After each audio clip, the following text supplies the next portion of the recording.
Welcome back, YouTubers, to my channel of an everyday life of an Aspie. If you're new to my channel, I welcome you. I'm Aspie. I'm all about creating mental health and awareness and sharing my life story with Aspergers Syndrome, OCD, and the like. I also go about giving you guys tips and advice along the way with your general health. This is your personal health struggles, regardless what it may be, as well as also just hopefully words of encouragement to lighten up your day when you are personally struggling of any other issues, whatever it may be. You say maybe you just come out of a broken relationship and you want some sort of, comfort, peace and understanding to why it may have happened, or just need some kind, friendly face to actually brighten your day.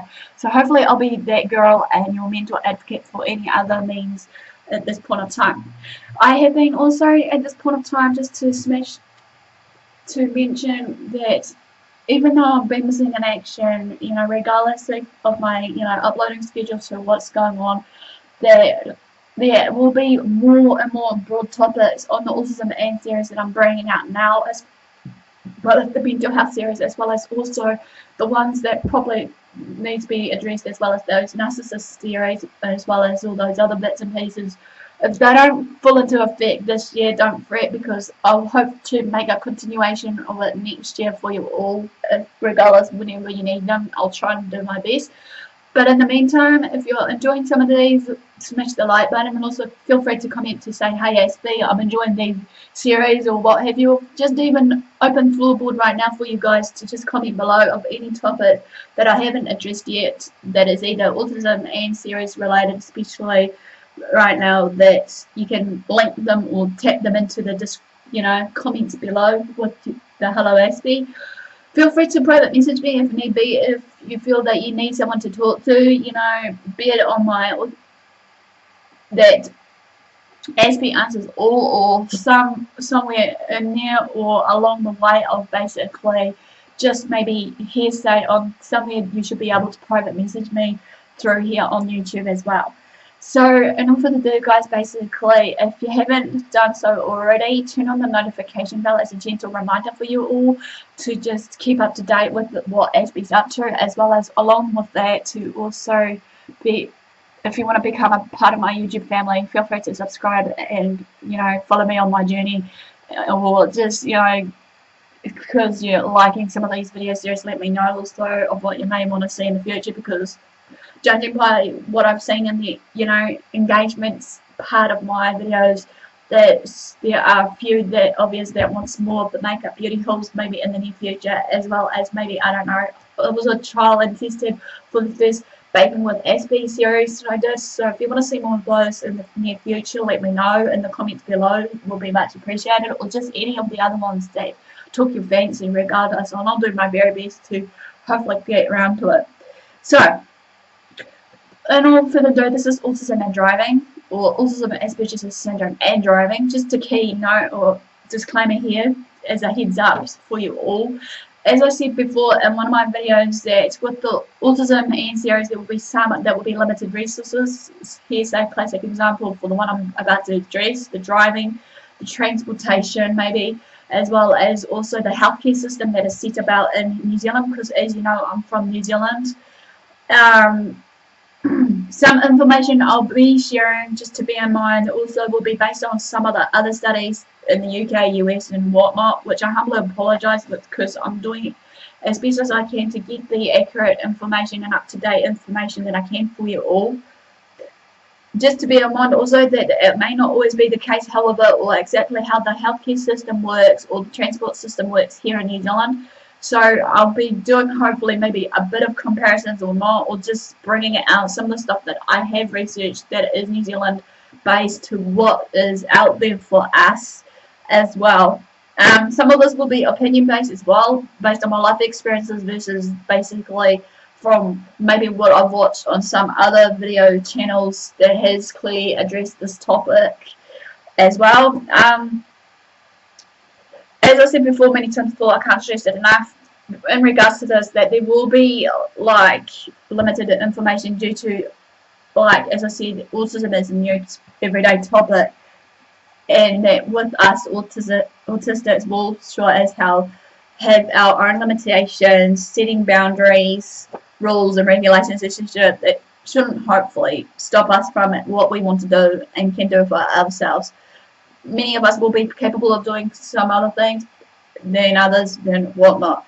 But let's speak on this before I run out of time again. So the very first question I want to throw at you all who are at least maybe autistic or still are seeking a diagnosis if they are autistic or not, or what have you, is, do you want to drive? I know many of us would like to drive, right? And we want to basically have that freedom of choice, or this freedom to drive around on our own and whatnot. But if you do, however, I strongly advise to the ones, or suggest to the ones that are autistic, to maybe see a medical team for advice first and foremost, as well as the guidance in this, as well as seeking out if there are any limitations to or barriers to you guys of driving, because you know, into what you can and can't do in this, not just for our sake but your safety as well as the safety of others around you, as there are some conditions that will limit us to what we can do, you know, or stop us from driving. Don't forever think I'm being nasty here. No, Jose, I'm not. I'm just trying to say this in a positive manner and polite manner as possible for you all, just to manner of speaking, because as we know, some conditions will likely to hinder us. Here, say example, maybe, you know, if you suffer from epilepsy, well, I don't like using the word suffer, but if you are diagnosed, we'll put it friendly enough, with epilepsy, that there are certain restrictions there. I know for that, I think here in New Zealand, I think if you need to be clear of seizures, or seizure free, shall we say, for at least a year. But if you weren't, you get your license taken off you within that time period too, until you recover. A year or two, I think, in New Zealand. If any of you New Zealand viewers are watching, please correct me if I'm wrong for that classic example of a limitation if you suffer from epilepsy. Another limitation, or what have you, to look at, you know, of the issues or complications, again, with the limitations, maybe some attention to detail or attention on the roads, or what have you, to varying degrees. Maybe your decision making isn't quick, smart, or the judgment of your driving or whatnot. Also, another one probably could be is information processing while, you know, you're out on the roads. Also, another limitation, some people may have anxiety attacks, panic attacks, basically, and also some meltdowns and whatever for us autistics because of, you know, the busy whatnot. But then again, you know, everyone's different. So, like I said before earlier, just as a general, you know, suggestion, to seek out with your medical team, be it your doctor, psychiatrist, or whoever that diagnosed you with this condition, so that we can be in that. So, from a lot of research also, I humbly apologise, even though I may be contradicting myself right now based on what I shared with you all a few months back, I think in the Autism Awareness Month, based on, you know, this Autism Speaks. But I was actually seeing on the website, or someone gave me a website based on some of the information to share, that I know some of you guys may not like the, you know, Autism Speaks website or organisation in general from your bad experiences, you know. But I'm going to try not to bash it about. But bear with me to what I'm about to share with you based on what I've, you know, read. Again, because of the limitations of, or limited resources that are available here in New Zealand. That's why I'm hoping to be one of the advocates, or one person to represent in New Zealand about what is to come, hopefully, in the near future for us autistics. In this article, if you are interested, this is a big if from you guys, for you guys out there. I'll post a link in the description to what I've researched. That it states in a large new study that they've found that a third of teens who have autism without any intellectual disability earns a driver's license. Okay, nearly 90% of them do so within the first 2 years, basically, of getting their, you know, license.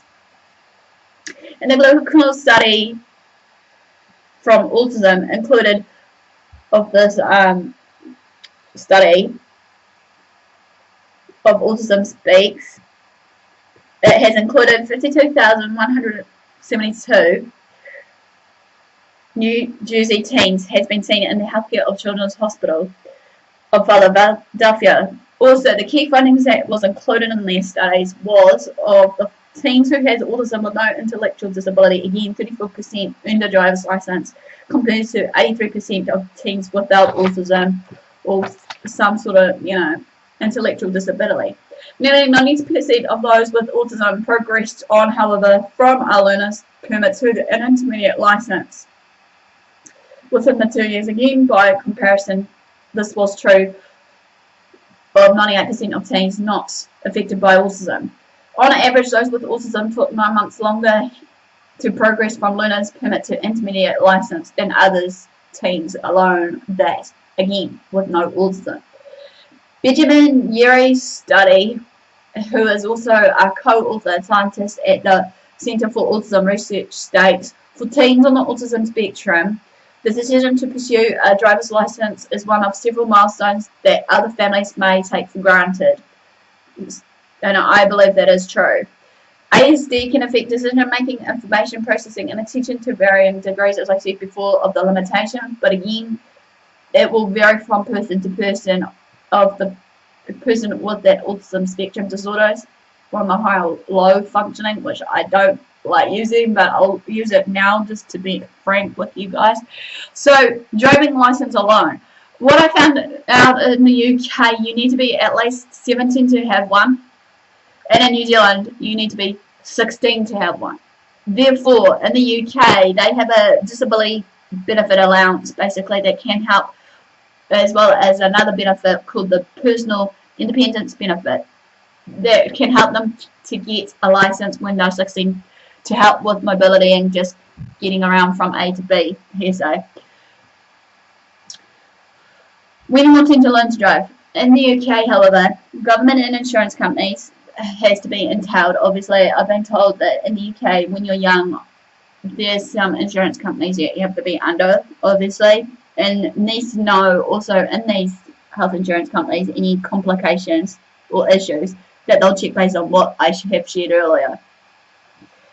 As we know, safety is important for all people, whoever uses the road. Complications, as I shared before, also is epilepsy. The one for, I think, in the UK part of it, or I think they have to be free from, grand mal seizures for at least 3 years. As I said before, I think New Zealand is about a year with no license, or within 6 months to a year to be seizure free. Again, down to the medical. This is down to the medical team to decide, what's best for you.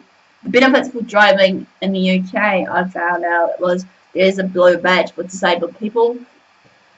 There are specific sparks to pop part for them, regardless.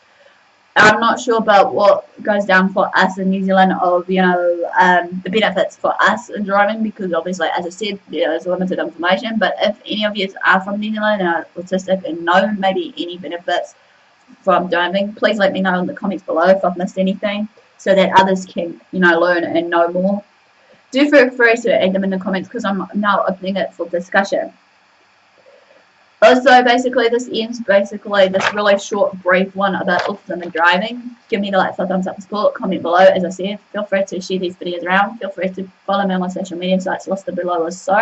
Feel free to also follow me on the social media sites if you need someone to talk to, by personally just sending out a message to me through my AspieAnswers or through my YouTube channel.